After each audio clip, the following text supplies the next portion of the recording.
आणि काही कारणानं ती वडील काहीतरी बोलल्यामुळं त्यांनी मला घरी येऊन मारहाण केली सकाळी.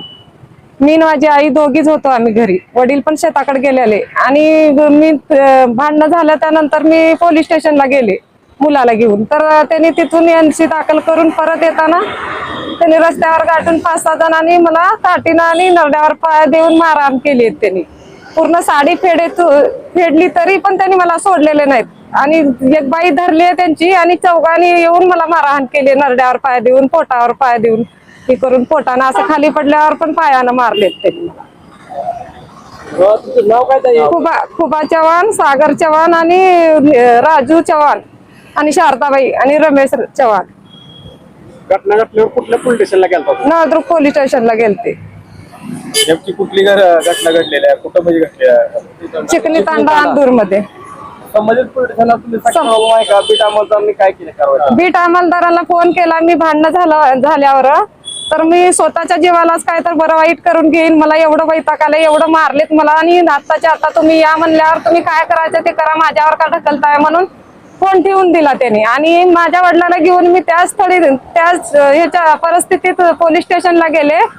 तर त्यांनी माझ्याकडनं येतात त्या दुसऱ्या पार्टीकडे जे मारहाण केली त्या पार्टीकडे येऊन शेतात हिंडत होते त्यांनी. आणि तिथून गेल्यानंतर मी गेल्यावर तुम्ही बोला तुमचं काय म्हणून दवाखान्याचं कागद लिहून देतो, तुम्ही दवाखान्यात जावा म्हणले. तिथून 8-9 वाजेपर्यंत बसवलं त्यांनी सिव्हिल मध्ये. आणि मी परत तांड्याकडे आले, त्यांनी चौकशी केली, परत आले आणि सकाळी 8 वाजता म्हणले. 8 वाजता गेले तर 8 वाजता म्हणलं मी परीक्षा स्थळावर आहे आणि केंद्रावर आहे, तुम्ही 2 वाजता या. मग NC दाखल करून घ्या म्हणलं. नाही म्हणले. मी शेजारच्या ते नागण्या साहेबाला बोलले तर त्यांनी म्हणले की NC दाखल करून घ्या. NC दाखल करून घेतली आणि तिथून पाठवलं. तर त्यांनी नंतर मी 2-4दा गेले परत. सकाळी या म्हणले, एक दिवशी म्हणले 5 वाजता या, मला नाही येणं होत, माझं मिस्टर बाहेर राहतात म्हणल्यावर त्यांनी काय म्हणले मग सकाळी या.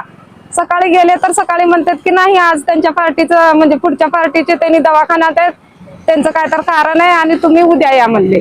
उद्या या म्हणले तर मी नंतर कॉल पण केला नाही आणि त्यांनी बोलले पण नाहीत मला काही. कोण आहेत बीट अंमलदार आणि तुम्ही आज पोलीस अधीक्षकांना भेटला? बीट अंमलदार ते दिलीप राठोड म्हणून आहेत. आणि DSP ऑफिसला आले तर DSP ऑफिसला तुम्ही का गेलात, का गावपणा करालात, तुम्हाला मी घेतो म्हणलो, तुम्हाला न्याय देतो म्हणलो, मी काय माझ्या पद्धतीने हँडल करतो, असं हेच भाषा बोलाले. 3-4दा जाऊन आले मी तरी. आज SP मॅडमला भेटत आपण काय सांगितलं? SP मॅडम म्हणले इथून तुम्हाला न्याय भेटून जाईल आणि इथून गेल्यानंतर तुम्ही पोलीस स्टेशनला जावा बोलले. आणि त्यांनी कॉल केलता PSI ला का कुणाला केलता त्यांनी. मग त्यांनी बोलले तुम्ही परत जावा म्हणून. मागणी काय आता?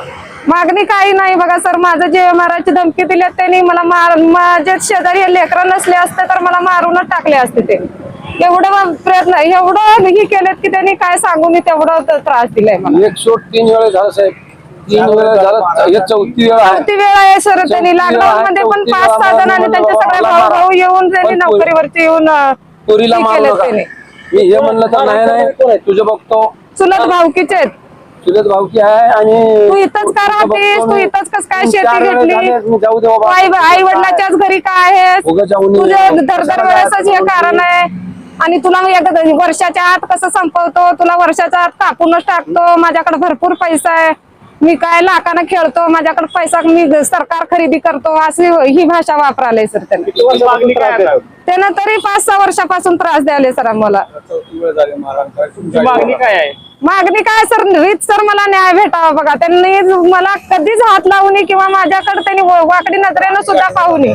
माझे मिस्टर बाहेर राहतात, मी एकटी राहते, माझं शिक्षण झालेलं आहे, मी गटाचं ह्याचं काम करत हिंडते, मी कुठं पण हिंडाले फिराले, असं रस्त्याला गाठून मारले किंवा कुठेही काही केलं तर मला काय.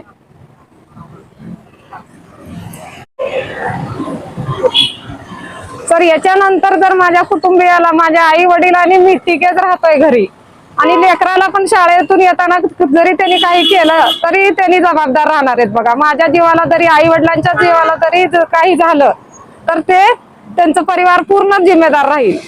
आणि ते बीट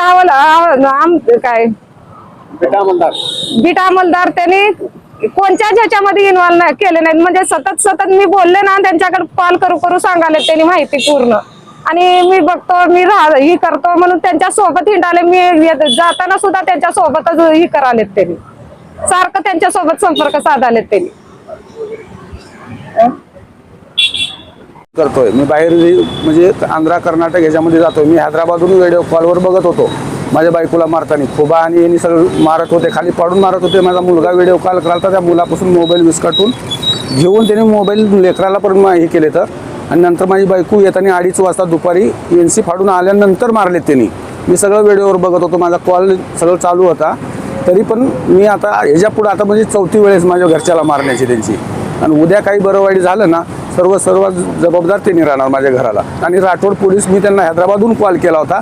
त्यांनी म्हणले की मी बोलतो ही करतो. 3 दिवस म्हणजे 5 दिवस माझी घरचे कंपल्सरी त्यांच्याकडे हेल्पाटे मारत होते एकटे. तरी देखील त्यांना राठोडने काही दखल घेतलेली नाही. आणि जो काय असन ते राठोड, ते बिटा अंमलदार जो आहे ना ते, आणि ते खुबा, या दोघांची पैशाच्या जोरावर सगळं काम हे चालू आहे. उद्या काही झालं गेलं आम्हाला तर आज मी एकटा बाहेर राहतो, ती माझी मंडळी एकटी बाहेर घरी राहते. उद्या काही आणि तिथं मी जमीन घेतलेली आहे, इथं यायचं त्याचं यायचं कारण असं बोलण्याचं काय हे आहे. याच्यामुळं मी एवढं सांगतो की बाबा माझ्या जीवाला किंवा माझ्या घरच्यांना काही झालं, माझ्या तर सोडा, पण माझ्या घरच्यांना काही झालं तर याला जबाबदार फक्त खुबा चव्हाण याचा परिवार राहील.